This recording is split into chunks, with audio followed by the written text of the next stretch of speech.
Alrighty, so the story for today, I don't know how to describe this other than kind of depressing. The story for today, we're going to talk about how the Seattle Police Department has stopped investigating new adult sexual assaults. Now, this story was brought to my attention, and I want to point out this person and introduce you to. This is a woman named Brandy Cruz. She used to be a reporter out in the Seattle, Washington area. She recently left her job at a news network and is kind of going about her own thing. I started following her a while back. I think it was during the riots of 2020 when Antifa started harassing her when she was trying to film the protest, and she's not the type of person that puts up with any shit. So she kind of had it out with the Antifa people. You might also remember a very famous incident where an unknown Marine veteran was seen on camera disarming or taking an AR-15 from one of those dipshits that hangs out with Antifa. That Marine veteran was actually her security guard. He was the one taking her to these protest events and providing security for her while she did her job. She has since left the news agency. Like I said, she now does it on her own. She has a podcast. She has a YouTube channel. I follow her on Facebook. That's where I get most of my Brandy Cruz updates.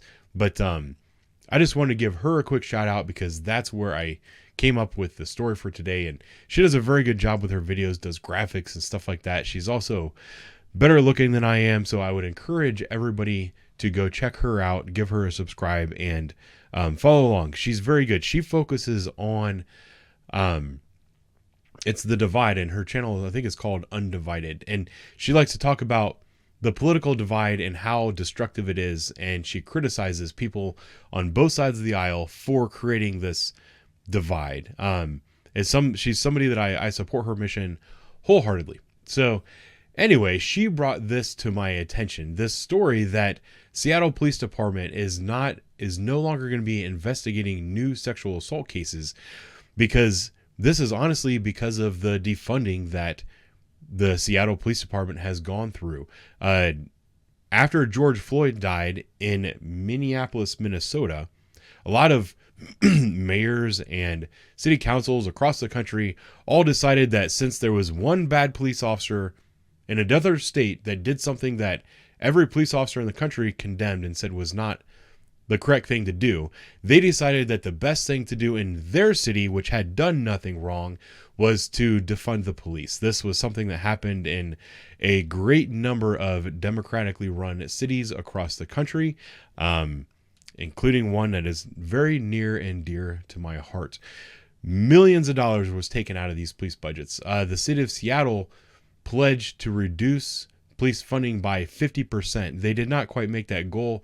I have another article that I looked at that said they hit 17% defunding, and they've lost 400 officers from an initial staffing number of about 1,200 and something. It's all in this article, although I don't think I'm just going to scroll down and read through this article. So I just want to talk about, it's like the law of unintended consequences.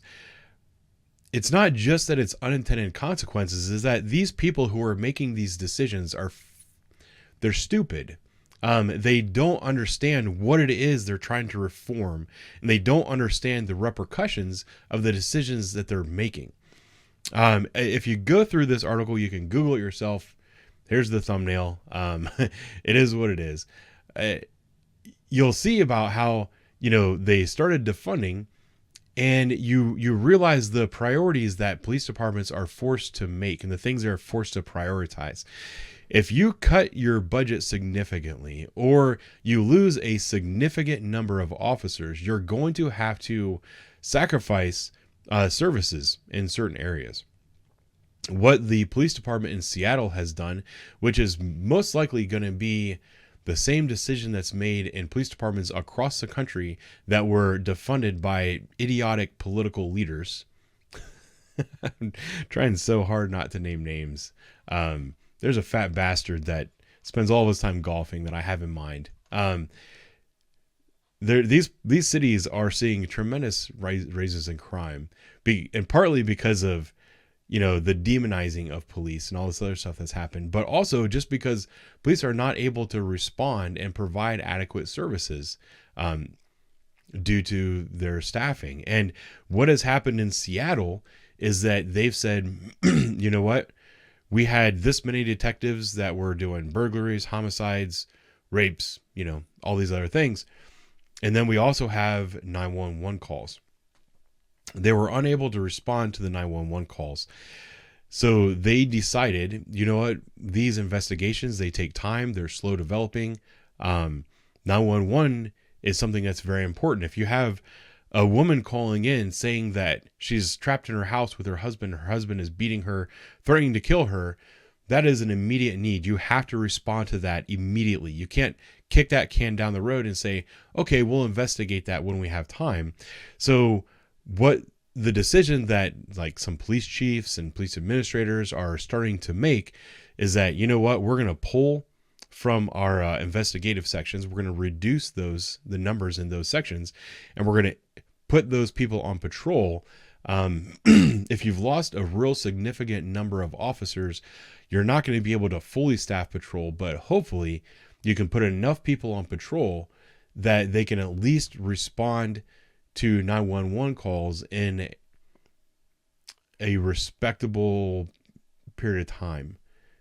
I guess that's like the goal, but the unintended consequence of that is you're reducing the number of investigators. Then you have to prioritize what investigations you're going to continue. I don't know about all the other bureaus in Seattle, but apparently there was some internal memo, and it was probably one that the sergeant or lieutenant or whoever is in charge of the investigative section that handles sexual assaults probably sent a letter down or a letter up the chain that said, hey, sir, ma'am, chief, whoever you are, I just want to let you know that I have this many detectives and their caseload is so completely full that when patrol officers go out and take a report where somebody alleges that they were sexually assaulted, I am not able to assign that case to detectives. So that investigation is not going to happen.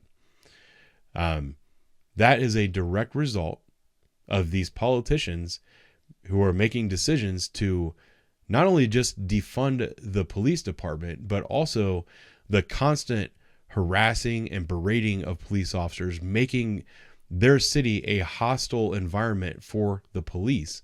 What's this? It's like twofold. I mean, not only are you defunding them, so you're hiring fewer, but you're also encouraging more officers to leave. So these officers are leaving, and as one local politician said, that's okay. That gives them the opportunity to be the police somewhere else. But the problem is, while you have all of your experienced police officers going to be the police somewhere else, there's nobody else that wants to come and be the police in your city. So that leads to a circumstance where you got girls that are being raped and nobody's going to investigate them. There is no justice for those victims because the decision that these politicians are making. Just let that sink in for a minute. Those are going to be my thoughts for today. I'll talk to you soon.